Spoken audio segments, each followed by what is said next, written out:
Salve pessoal, só alegria. Douglas Cabral, canal Sim Cerveja. Pessoal, é o seguinte, nesse final de semana eu vou, pela primeira vez, eu vou fazer uma sour.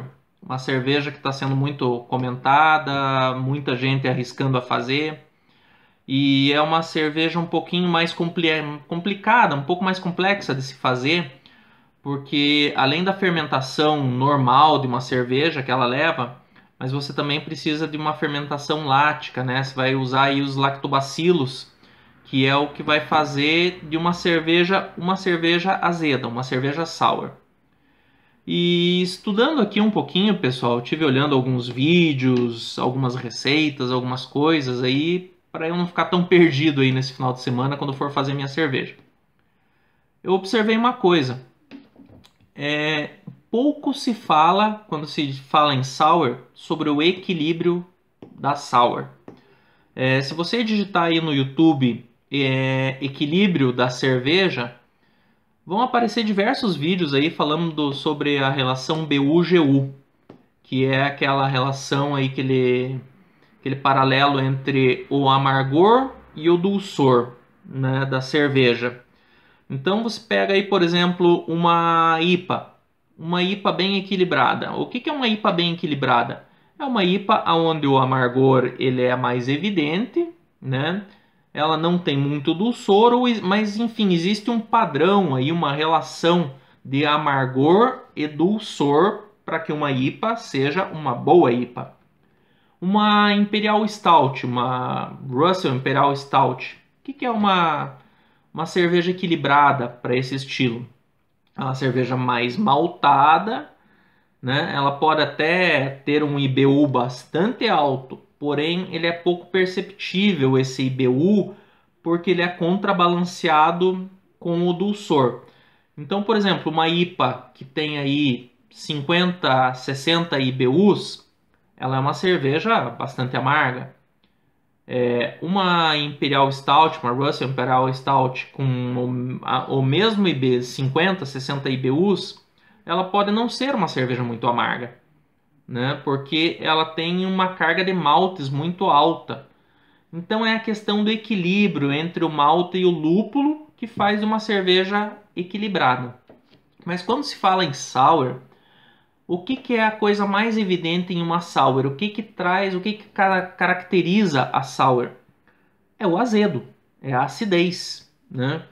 E uma coisa que eu observei em alguns vídeos que o pessoal parece que acha bonito a sour ser muito, muito, muito azeda, sabe? O pessoal bate no peito e, nossa, minha sour ficou com pH 3.2, né? Como se fosse só isso que importasse em uma sour, né? Enquanto mais baixo o pH, mais ácida, parece que melhor ficou a cerveja.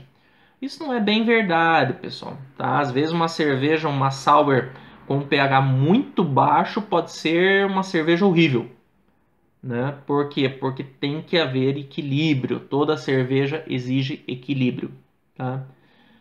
Então, pessoal, como equilibrar uma sour? Não existe aí um padrão, né? Como se fala, como a gente tem aí para a questão do amargor e do maltado, relação BU-GU, a gente ainda não tem aí um padrão, um patamar para seguir aí, né? Com relação à acidez e ao dulçor. Mas é uma coisa para se pensar, pessoal, para se fazer, talvez começar a pensar, fazer algumas experiências, e eu quero fazer algumas experiências a esse respeito e vou postar aqui alguns vídeos futuramente mostrando a análise sensorial de algumas cervejas. Qual é o meu plano? Fazer uma cerveja, por exemplo, que eu vou fazer a sacarificação a 62 graus. E vou manter lá o pH dela, pH final 3.4. Vamos padronizar assim. Aí eu vou fazer essa mesma cerveja, mas aí eu já vou fazer a sacarificação a 68 graus e o pH também a 3.4.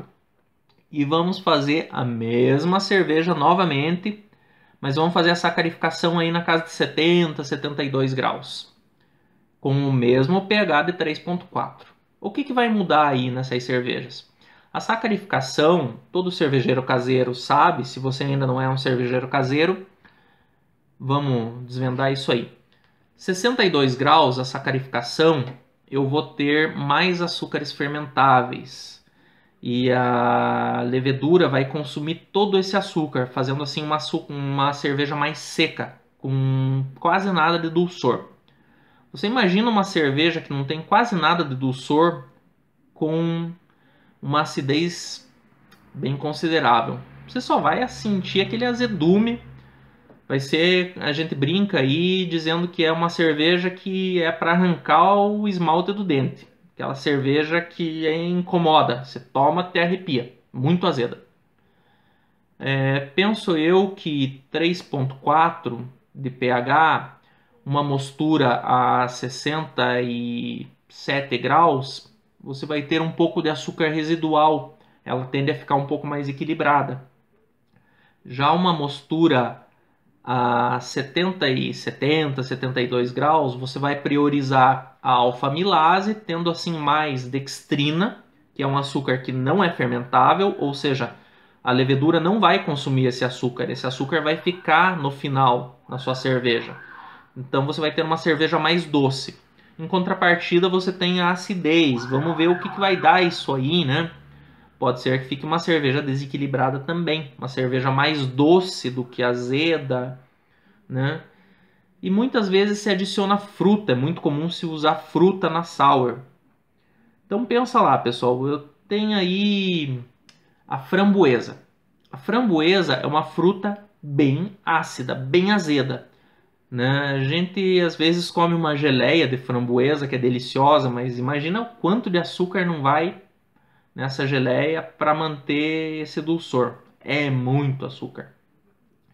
Então você faz lá uma cerveja que tem um pH 3,4, que já é bem azeda, e você coloca lá um monte de framboesa, que é uma fruta azeda. Caraca, vai ficar um azedume só.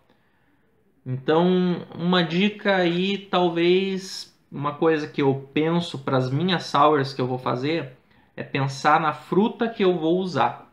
Se eu vou usar uma fruta que ela já é naturalmente azeda, eu vou procurar fazer uma mostura com uma temperatura um pouco mais alta, para ter um pouco mais de açúcar residual e assim ter um equilíbrio mais bacana. Agora, se eu vou usar uma fruta, por exemplo, uma goiaba, a goiaba é uma fruta que ela já é naturalmente doce, né? Principalmente se ela estiver bem madurinha, aquela fruta bem docinha, uma manga, um pêssego, né? Uma fruta que ela não é azeda por natureza, ela, claro, tem uma acidez, mas ela tende a ser mais doce, então talvez eu possa fazer uma sacarificação com uma temperatura um pouco mais baixa e ainda assim manter um equilíbrio. Beleza, pessoal? Essa é a dica aí para a questão do uso das frutas. Pensa aí quando você for fazer a sua sour, a fruta que eu vou usar, ela é mais ácida, ela é mais azeda ou ela é mais doce? E aí, baseado nisso, você planeja como que você vai fazer a sua sacarificação. Beleza, pessoal? Eu vou fazer algumas experiências e futuramente eu vou estar fazendo os vídeos, vou postar aqui, fazendo a degustação e falando sobre o processo de fabricação dessa cerveja. Vamos ver como é que elas ficaram. E aí, a partir daí, a gente pode começar a planejar cervejas mais equilibradas. Estou falando de sour, hein, pessoal? Falando de sour. Para outros estilos, a gente já tem a relação BU-GU para poder equilibrar a cerveja. Isso aí, um abraço, Douglas Cabral, Sim Cerveja.